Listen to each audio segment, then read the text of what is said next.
22, en dis daarom baie maklik om te kry, die heel laaste bladsy in die Bybel. Openbaring 22, bladsy 345, hier in my Bybel, in die Nuwe Testament, agter in die Bybel. Ons gaan dit gebruik, maar ons sal 'n hele paar ander versies ook vanaand net lees en wys vir julle, wat kan aansluit by hierdie gedeelte in Openbaring. Kom ons sit so, dan word ons net stil voor die Here.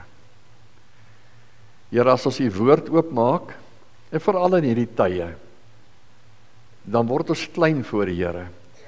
En dan besef ons diepe afhanklikheid. En dan weet ons, Here, dat ons as mense so bevoorreg is, om hierdie besonderse openbaring van U, waarin U aan ons openbaar, op papier, in 'n boekvorm te kan besit. Dankie, Here, vir die Bybel, wat soos 'n biblioteek van boeke is, en wat ons elkeen kan besit en uit kan lees. Maar Here, dan bid ons ook vanaand vir ootmoed en nederigheid, om U woord te lees soos U dit vir ons gee, en die woord te verstaan soos U dit vir ons bedoel het. En dit kan ons net doen, o Heilige Gees, as U die prediker seën met die regte woorde, en as elkeen wat luister, hier en hierna na die opname ook luister, regtig seën met U teenwoordigheid, o Gees van God, om ons harte oop te maak, en ons verstand oop te maak en helder te maak vir U woord, dat ons U stem hoor en U gehoorsaam, en doen wat U wil hê. Soos wat U ons seën vanaand met reën daar buite, bid ons dat U ons seën hier binne met U teenwoordigheid, en dat U ons lei. In Jesus naam. Amen. In Openbaring 22 gaan ons saam lees in hierdie gedeelte, en ons gaan lees hier van vers 6 af, die wederkoms van Jesus. Nou wil ek weer eens sê, ons praat nie van die wegraptinge, maar die wederkoms, en daaroor gaan ek nie veel sê nie. Dominee Pieter het volgende dit baie mooi in die boodskap verduidelik wat opgeneem is, en vir almal wat volgende in die huis van die Here was, wat dit mooi gehoor het. Vers 6, toe sê die engel vir my, hierdie woorde is betroubaar en waar. Die Here God wat sy gees aan die profete gee, het sy engel gestuur, om vir sy dienaars te wys, wat binnekort moet gebeur. Jesus sê toe, kyk, ek kom gou. Geseënd is elkeen wat die woorde van hierdie profetiese boek ter harte neem. Dit is ek, Johannes, wat dit alles gehoor en gesien het. Toe ek het gehoor en gesien het, het ek voor die voete van die engel wat dit alles vir my gewys het, op my knieë neergeval om hom te aanbid. Pas op, moenie sê hy toe vir my, ek is 'n mededienaar van jou, en van jou medegelowiges, die profete, en die wat die woorde van hierdie boek ter harte neem, aanbid God. Verder sê hy vir my, moenie die woorde van hierdie profetiese boek geheim hou nie, want die eindtyd is naby. Wie kwaad doen, moet voortgaan om kwaad te doen, en wie vuil is, moet vuil bly, maar wie doen wat reg is, moet voortgaan om reg te doen, en wie heilig is, moet heilig bly. Jesus sê toe weer, kyk, ek kom gou. Ek bring die loon saam met my, om elkeen te beloon vir wat hy gedoen het, natuurlik of sy. Ek is die Alfa en die Omega, die eerste en die laaste, die begin en die einde. Geseënd is die wat hulle klere was, sodat hulle reg kan hê op die boom van die lewe, en hierdie poorte in die stad kan ingaan. Buitekant is die dwaalleraars, die bedrieërs en die onsedelikes, die moordenaars en die afgodsdienaars en almal wat valsheid liefhet en doen. Ek, Jesus, het my engel gestuur om dit alles aan julle in die gemeentes te betuig. Ek is die wortel, dit is die nakomeling van Dawid, ek is die helder môrester. Die Gees en die bruid sê kom, en elkeen wat dit hoor moet sê kom, en elkeen wat dors het moet kom, en elkeen wat die water wat die lewe wil hê, moet dit kom kry, verniet. Ek betuig aan almal wat die woorde van hierdie profetiese boek hoor, as iemand iets hieraan byvoeg, sal God vir hom die pla byvoeg waarvan hierdie boek geskryf is. En as iemand een van die woorde van hierdie profetiese boek wegneem, sal God sy deel aan die boom van die lewe en in die heilige stad wegneem waarvan in hierdie boek geskrywe staan. Hy wat dit alles getuig sê, ja, ek kom gou. Amen, kom Here Jesus. Die genade van die Here Jesus sal met almal wees. Tot sover. Ons teksversies, en ons kan nou verskillende versies gebruik, maar kom ons lees vers 7. Jesus sê toe, ek kom gou. Geseënd is elkeen wat die woorde van hierdie profetiese boek ter harte neem. En saam daarmee, Jesus sê toe weer, kyk, ek kom gou. Ek bring die loon saam met my om elkeen te beloon vir wat hy gedoen het. Ek is die Alfa en die Omega, die eerste en die laaste, die begin en die einde. Broers en susters, ons tema vanaand is, wanneer en hoe kom Jesus weer? Na aanleiding natuurlik van dit wat die laaste ruk gebeur het. Die van julle wat op Facebook gaan kyk het, ek het bietjie gaan kyk en elke tweede iets op Facebook het gegaan oor die datums wat vasgestel was vir 23, 24, 25 September hierdie jaar gaan die, soos hulle praat van die wegraping of dan die begin van die wederkoms wees. En mense het met groot oortuiging, iemand soos Dani Botha op TV gesê, hy is 100.000% seker, daar kan iets anders wees nie. Die Here kom hierdie week en die Here dit so aan hulle openbaar. En toe gebeur daar niks. En nou is die vraag, wat nou? Wat sê ons daarvan? Wat dink ons daaroor? Hoekom gebeur so iets? En natuurlik kan mens nie al die antwoorde gee nie, maar ek probeer so hier en daar 'n paar antwoorde gee, wat ek dink is belangrik op 'n tyd soos hierdie. Ons is in koninkrykstyd, en ons is daar om die koninkryk van God te bou. Die intreepreek van die Here Jesus in Matteus 4, sy eerste woorde was, toe hy die eerste keer optree wees, toe was sy woorde, bekeer julle, want die koninkryk van God het naby julle gekom. En ons lees dit ook in Onse Vader, want die Here ons leer bid, en sy disippels sê, Here leer ons bid, soos Johannes ook sy disippels geleer het, en dan leer hy vir hulle, bid, laat u wil geskied, en dan sê hy, en laat u koninkryk kom.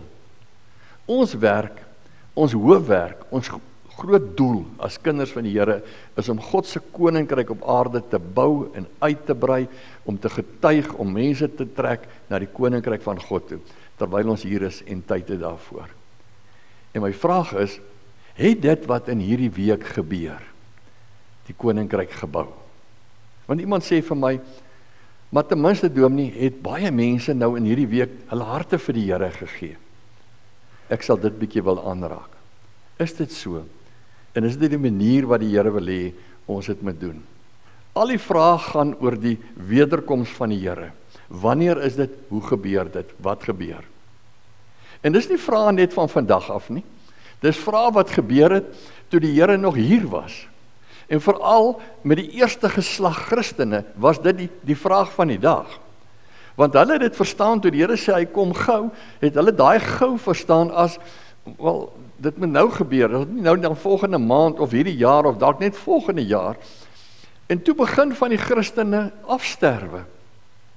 En die tyd gaan verby, en toe begin het hulle plan en sê, Here, maar nou, my pa is nou oorlede en u het nou nie gekom nie, wat word nou van hom? My ma is oorlede, wat word nou van haar? Mis hulle dan nou die wederkoms?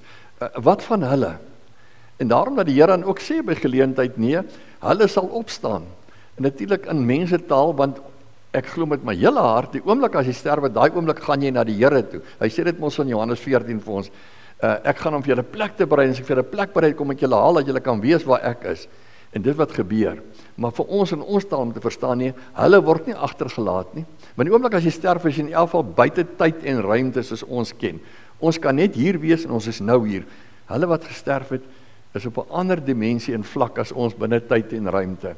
En daarom praat die Here in ons taal, dat ons iets kan verstaan van wat word van hulle. Maar die vraag was volop, Here, wanneer dan? Hoe gebeur dit? Wat gebeur? In Matteus 24 lees ons daar, maar niemand weet wanneer daardie dag en uur kom nie. Nie die engele in die hemel nie, en ook nie die Seun nie, net die Vader weet dit. En weet julle, die hele tyd was my vraag net, het mense nie Bybels nie?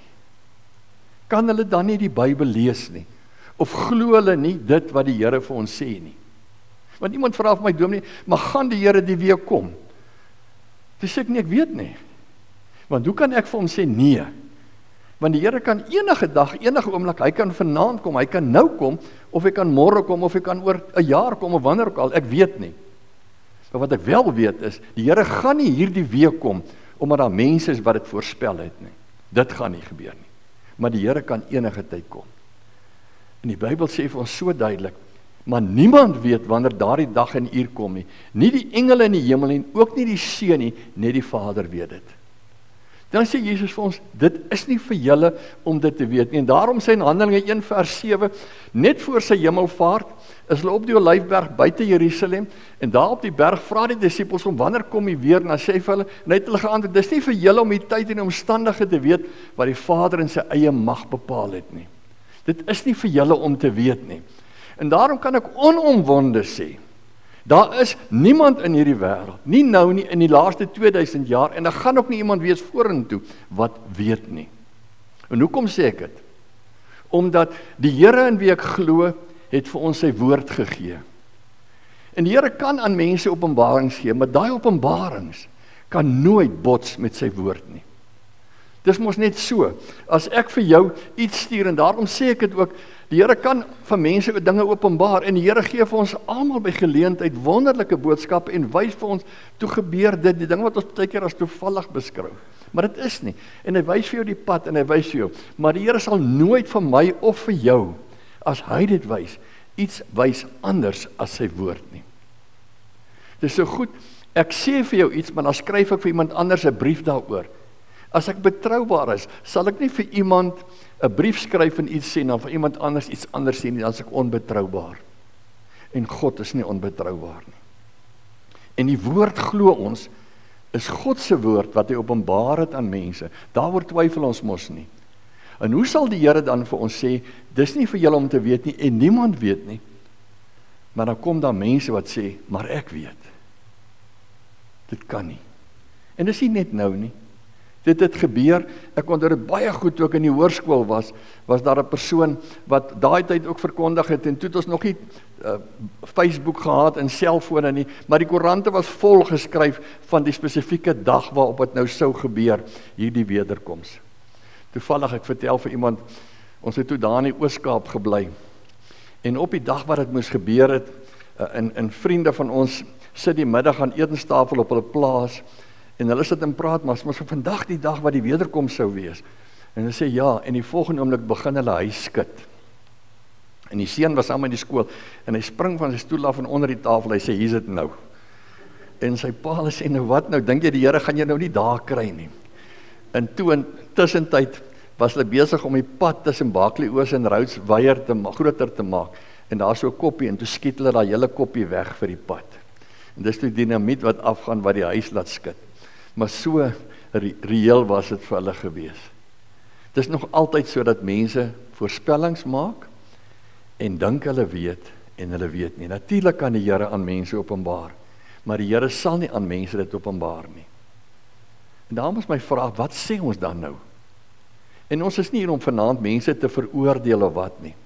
Maar die Here sê vir ons ook in hierdie selfde woord vir hom, as iemand dan sê, die Here het vir my hierdie profesie gegee, en hierdie profesie is nie waar nie, dan moet ons mos lees as daar staan in Matteus 24, daar sal baie vals profete kom, en hulle sal baie mense mislei, omdat die minagting van die wet, en dis die belangrike, wat ek daar onderstreep het, die woord is die wet, die minagting van die wet van God sal toeneem, sal die liefde by baie verkoel.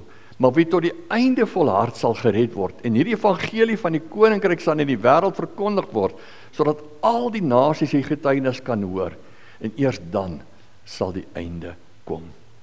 En wanneer die Here bepaal het, dat almal dit genoegsaam gehoor het, sal hy bepaal wanneer die einde kom. En nie ek weet wanneer dit is nie, en nie jy weet nie, en niemand anders weet nie, en die Here het dit aan niemand openbaar nie. En wanneer iemand sê, hierdie profesie is aan my openbaar, dan kan ek nie anders as om met hierdie woord te sê, jy's 'n valse profeet nie. En 'n mens moet versigtig wees, enige mens om te sê, die Here sê vir my, dit of dit of dit. Maar dan moet 'n mens baie seker maak, die Here sal nooit homself weerspreek vanuit sy woord nie. Miskien moet 'n mens net vra, vir wie is die Bybel geskryf? Want weet julle, die mense lees die Bybel, asof die Bybel geskryf is vir die mense van die 21ste eeu. Asof toe Kirk nou in Amerika, en ek lees dit in een van die profesieë, dat dis baie duidelik toe Kirk sterf, wat so groot invloed nou uitgeoefen het in die sterkste land op aarde, Amerika, en ons so baie mense se lewens, dan moet dit nou die einde wees. Broers en susters, wat daarvan? toe Petrus, die hoofdisipel, die een wat voorgeloop het om die evangelie in die wêreld te verkondig, die voorspraak van Jesus wat die Here aanstel, wat daarvan toe hy die dag in Rome tereggestel is? Is dit nie iets erger selfs as Kirk se skietdood nie? Wat daarvan van 'n tyd toe 10 van die 12 disippels om die lewe gebring is in die vervolging van Nero, en daar duisende van Christene, wat toe nog nie so baie was as ons op aarde, onder Nero se vervolging in die jare 64 en daarna doodgemaak is, dan sou mos eerder dit dan moes wees as nou. Dit wat nou gebeur in die wêreld, en verskoon my om te sê, maar is nie eers 'n vergelyking met wat gebeur het onder Nero se vervolging van Christene in die jaar 64 nie. En dan maak mense asof die Bybel geskryf is en alles is gemik op ons tyd. Vir wie is die Bybel geskryf? So 'n paar jaar terug kom ek by die supermark en 'n vrou kom met 'n boek en sy sê vir my, dominee, jy moet asseblief hierdie boek lees. Dink die boek se naam was The Bible Code. Ek sê hoekom? Sy sê want die Bybel is mos nou op rekenaar, soos almal van ons op 'n selfoon het, en hulle het 'n rekenaar ingespan, 'n kragtige rekenaar, en die Bybel ontleed en al die algoritmes bymekaar getrek, en toe kry hulle die ware boodskap van die Bybel nou uit hom uit. En vir die eerste keer kan ons nou presies sien wat sê die Bybel eintlik.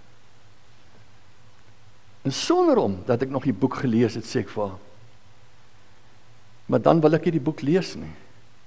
En sy sê vir my, hoekom? Ek sê, want jy wil met ander woorde vir my sê, God het vir ons sy woord geskryf, Jesaja, Jeremia, Esegiel, al die profete, en toe al sy mense wat hy opdrag gegee het om die woord te skryf, 2000 jaar gelede amper klaargemaak.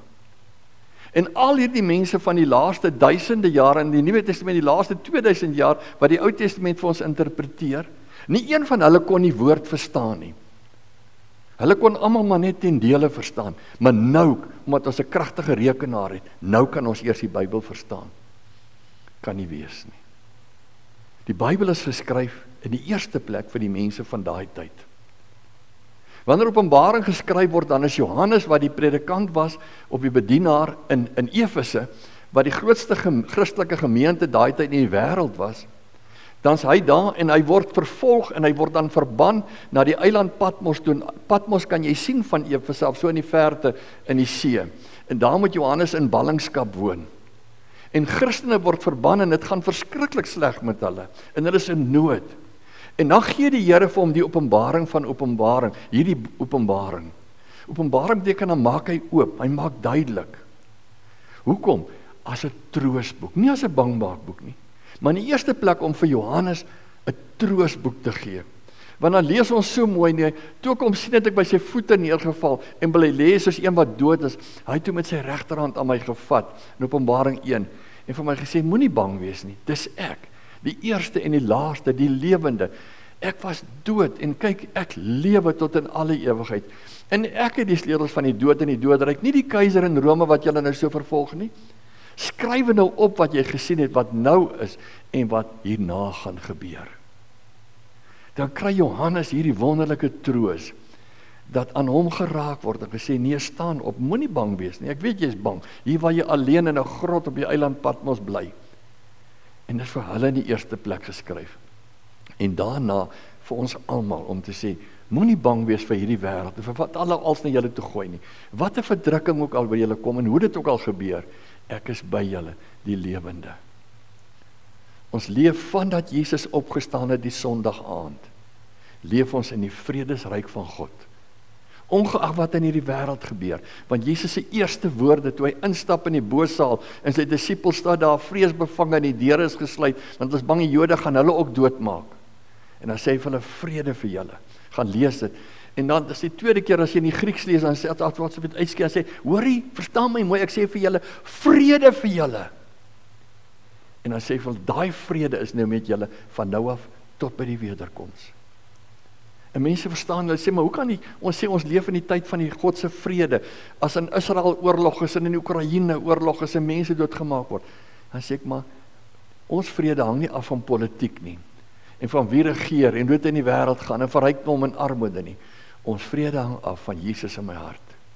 En elke van julle wat al op 'n siekbed was, by iemand wat besig is om te sterf, wat 'n kind van die Here is, dan verstaan jy dit, dat iemand daar kan lê, dit gaan hoe sleg met daai iemand, en as jy sê, hoe gaan hy sê, dominee, dit gaan goed met my, want ek het die vrede van die Here oor my. Dis vrede, ten spyte van wat ook al gebeur. My vraag is, hoekom behoort jy aan die Here? Want nou sê iemand van my, maar miskien het baie mense juis hier deur hulle harte vir die Here gegee.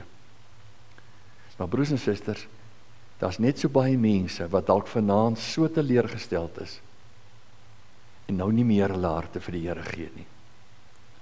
Want 'n mens kan nie, en hoor mooi wat ek nou sê, jy kan nie jou hart vir die Here gee uit vrees uit nie. Vrees dryf 'n mens net so lank, dan raak jy gewoond aan bang wees en dan worry jy nie meer nie. Jy gee jou hart vir die Here uit liefde. Ek behoort nie aan die Here omdat ek bang is ek gaan dood nie. Ek behoort nie aan die Here omdat ek wat word van my na my dood nie. Ek behoort aan die Here oor ek nou aan hom wil behoort, en dis lekker om aan die Here te behoort, en ek wil nou vir hom lewe want hy het vir my dood gegaan.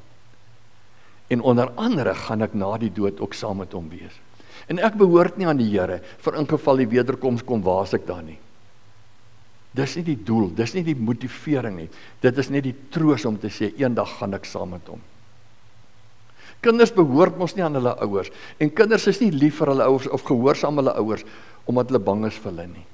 As dit goed gaan, dan gehoorsaam jy hulle, dan gehoorsaam jy hulle woord, en jy doen hulle woord, en jy wil graag leef soos jou ouers jou leer, want jy's lief vir hulle. Ek het nooit gedoen wat ek vir my pa en ma gedoen, ja, seker 'n paar keer omdat jy bang was jy kry pak, maar meestal as jy ouer word, dan weet jy wil dit graag doen wat hulle jou geleer het, want jy's lief vir hulle. Net so wil ons doen wat ons hemelse Vader vir ons sê, want ons is lief vir hom, ons is nie bang vir hom nie. En ons is nie bang, daar kom 'n wederkoms, of ons is nie bang, ons gaan dood nie. Ons doen dit, want ons is lief vir hom, en dit is so belangrik. In Romeine 8 skryf Paulus daaroor, en dit gaan sleg, en dan sê van, hiervan is ek oortuig, dat geen dood of lewe, of engele, of magte, of teenswoordige, of toekomstige dinge, of kragte, of hoogte, of diepte, of enigiets anders in die skepping, kan ons van die liefde van God skei nie, die liefde wat daar is in Christus Jesus ons Here. Dan sê Paulus, maak nie saak wat gebeur nie. Hier aan die begin van Romeine 8, dan bely hy sy geloof weer, en dan sê hy, Abba Vader, ek het u lief, die Heilige Gees het my oortuig, ek het u lief. En dan kom hy aan die einde van Romeine 8, en hy sê, maak nie saak wat gebeur nie, ek weet niks kan my van u liefde skei nie. Mens lei nie mense na die Here, ooit, met, maar wat gaan van jou word as jy doodgaan nie? En pas op, die Here gaan jou straf nie. Jy lei mense na die Here toe, met liefde. Weet jy hoe lief het die Here jou? Weet jy dat jy jou so lief het, dat hy aan die kruis vir jou gesterf het, dat hy jou so lief het, dat hy vir jou sorg, dat hy vir jou soveel seëninge gee, wat jy nie eers van weet nie. Wil jy nie sy liefde beantwoord nie? En as jy so gelukkig, om uit die liefde van die Here te kan lewe. 2 Korintiërs 5 skryf Paulus en sê, hoekom doen ek alles wat ek doen? En dan sê hy net, hy sê in vers 14, die liefde van Christus dring ons. Dis my dryfkrag. Dit dring ons, omdat ons tot die insig gekom het, dat een vir almal gesterf het. Hy het vir my ook gesterf, en dit dryf my in die lewe. En dit moet ons verkondig aan die wêreld om ons. En daarom wil ek vra, as ons terugkom in Openbaring 22, wanneer en hoe kom die Here Jesus dan? Hoe gaan die wederkoms wees? En dan wil ek sê, ek dink, skielik en orals. Dit wat die Bybel vir ons sê. Die wederkoms gaan nie kom met dit en dan dit en dan dit nie. Die Bybel sê vir ons, is 'n eenmalige gebeurtenis wat die Here kom en is skielik en orals. Dink in die ou dae kon hulle verstaan nie, vandag verstaan ons al meer daarvan, omdat ons leef in 'n wêreld van telekommunikasie wat oor die wêreld heen, as iets in Amerika gebeur, kan ons dit oor 'n paar sekondes eintlik hier weet. Nog meer, vir God is dit moontlik, dat soos een oomblik oor die hele wêreld kan dit gebeur. Maar dan hierdie tweede woord daarmee saam. Hoe gaan ons wederkoms wees? En dan wil ek sê, heerlik. En dis die belangrike gedagte. En ek het dit nie gehoor in hierdie tyd, dat mense praat nie. Mense praat net van die verskriklikheid wat kom. Vir kinders van die Here, is dit die dag om na uit te sien. Dis 'n dag van heerlik wees. In Openbaring 22 praat hy ons nou oor die wederkoms, en hy sê, die Gees en die bruid sê, kom. En elkeen wat dit hoor moet sê, kom. En elkeen wat dors moet kom. En elkeen wat van die water van die lewe het, moet dit kom kry verniet. Hoor julle die taal wat daar uitspreek? Ons kry nêrens die idee van, ja maar ek hoop net nie nou nie. Nee, Here, as jy wil kom vanaand in die diens, kom sommer nou. Net wanneer jy wil, dis verniet, kom kry by die Here dit wat jy nodig het. Wanneer gaan die wederkoms wees? En dan is die antwoord natuurlik, ek weet nie, maar ek weet dis gou. Dit was gou gewees, deur die Jesus gesê het, en daai gou bly nog steeds, dis gou. Gou beteken nie, in ons taal, want vir ons is gou 5 minute, 10 minute, wat is gou? As ek in 'n spreekkamer wag, is 10 minute nie gou nie. Maar as ek op vakansie is 2 dae, dalk gou wat ek weer met huis toe gaan. So wat is gou? Maar die begrip is, dis gou. En die Here herhaal dit vir ons, ek kom gou. Toe sê die engel vir my, hierdie woorde is betroubaar en waar. Die Here God wat sy gees aan die profete gee, het sy engel gestuur om vir die dienaars te wys, wat binnekort moet gebeur. En Jesus sê te vir haar, kyk, ek kom gou. Ek bring die loon, hoor julle die loon saam met my, om elkeen te beloon vir wat hy gedoen het. Dis betaaldag. Dis persentedag. Ek kom gou, sien uit daarna, ek is op pad. Die woord wat hier gebruik word vir gou in die Grieks is die woord taghain. En die maklikste om taghain te vertaal is amper iets soos 'n taxi.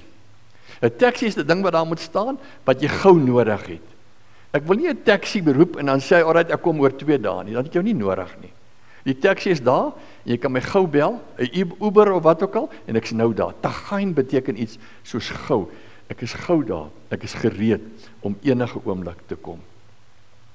Hoe gaan die wederkoms wees vir ongelowiges, vra ons? En natuurlik weet ons dit, dis 'n dag van oordeel. Maar vir ons as kinders in die kerk, kan ons nooit van die wederkoms praat en sê, vanaand se preek gaan oor die oordeelsdag nie. Dit is nie die oordeelsdag nie.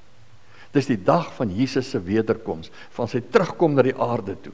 En vir hulle wat nie in hom glo nie, is dit 'n dag van oordeel. En daarom sê in vers 7, al die volke van die aarde sal oor hom in selfverwyd weeklaag.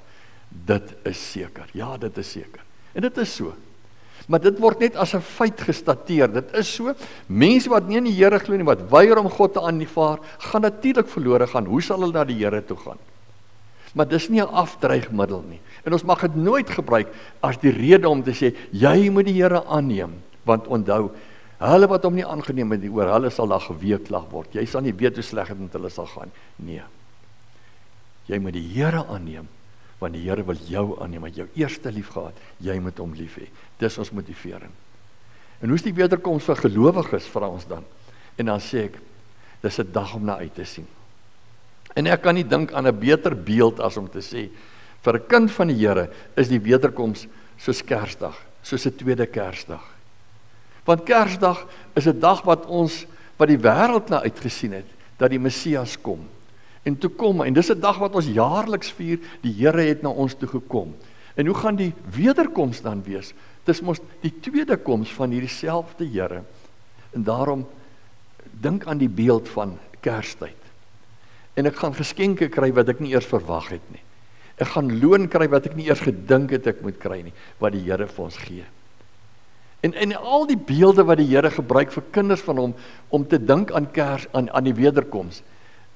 Luister net bietjie in Hebreërs 10. Ons moenie van die samekomste van die gemeente af wegbly so party se gewoontes nie, maar mekaar eerder aanmoedig om daarheen te gaan. En dit des te meer na mate julle die oordeelsdag sien naderkom. Ons erediens bywoning slaan voor die wederkoms. Dit wat julle vanaand doen, dit wat mense op 'n Sondag doen, hoekom? Want ons moet ons liefde versterk. Ons moet mekaar opbou, ons moet mekaar aanmoedig, ons moet mekaar vashou om te sê, bly staande. Al is dit hoe moeilik in hierdie wêreld, ons is op pad na die Here toe. Lees iets soos 1 Tessalonisense 3. Mag God ons Vader self en ons Here Jesus ons pad na julle toe oopmaak. En mag die Here julle liefde vir mekaar en vir alle mense laat groei en oorvloedig maak, Net soos ons liefde vir julle, so sal hy julle innerlik sterk maak, dat julle onberispelik en heilig voor God ons Vader sal staan, wanneer ons Here Jesus kom, saam met al sy heilige engele. Hoor julle enigiets in daai versies, wat jou wil bang maak? Nee.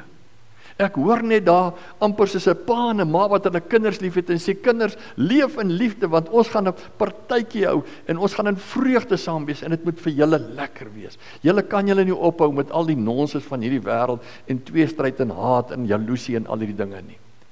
En daai aanmoediging kry ons, want die Here is op pad, versterk mekaar in die liefde wat die Here vir julle gee.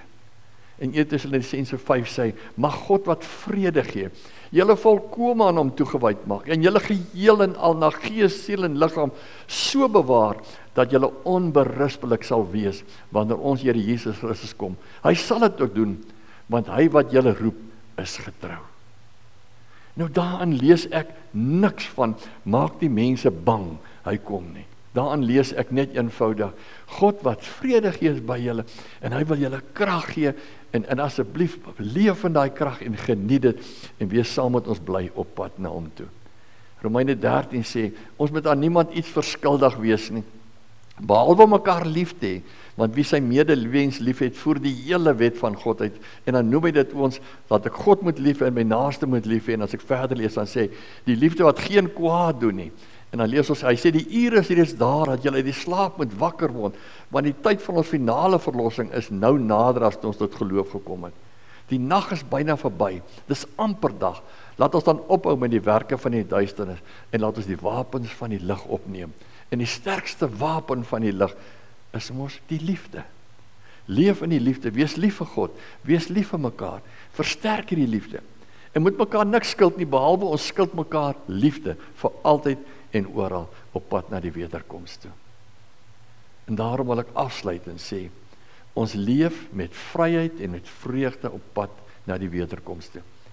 En toe dink ek aan Psalm 37, waar die psalmdigter sê, vind jou vreugde in die Here, en hy sal jou gee wat jou hart begeer. Laat jou lewe aan die Here oor, en vertrou op hom, hy sal sorg. En as jy net kan sê, dis vir my lekker om 'n kind van die Here te wees, en ek geniet dit, en ek vind my vreugde in die Here, en daarom gee hy vir my wat my hart begeer, en my hart begeer om sy kind te wees, en my hart begeer om vir hom lief te wees, my hart begeer om vir hom te lewe, en ek het my lewe aan hom oorgegee, en hy sorg vir my. En as jy vir my sê, jy dink die wederkoms is vanaand, dan sê ek is bly. En as jy sê môre, dis ook goed. Maak nie saak wat gebeur nie. Wanneer hy wil kom, ons is hier, ons is gereed, ons wag vir hom. En daarom kan ons saam met die kerk van alle eeue sê, Maranatha, kom Here, ja, kom gou. Hou vas aan die woord van die Here. Amen. Dankie Here, U is so goed vir ons. Dankie in 'n wêreld, Here, waar mense met allerlei slimmighede na vore gekom het, en geluide, en sommetjies, en dinge wat ons selfs nie eers mooi verstaan nie gekom het, om te bewys dat hulle weet. Dankie Here, dat ons weet, U weet.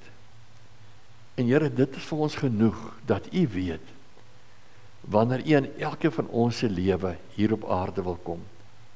Dat U weet, wanneer U ons wil kom haal, om by U te kom bly. Maar dat U ook weet, wanneer die beste dag is, wanneer U weer sal kom, om almal te kom haal. En Here, daarom kan ons met vreugde lewe. En daarom wil ons vanaand vir U net dit sê, Here, ons het U lief, ja, ons het U lief met ons hele hart. En dit is vir ons lekker om U kinders te wees. En ons leef vir U volheid. En Here, Heilige Gees, werk so in ons harte, dat ons regtig kragtig sal bly lewe, en staande sal bly, en sal weet, wanneer U kom, kom U ons haal, om by U te wees. In Jesus naam, amen.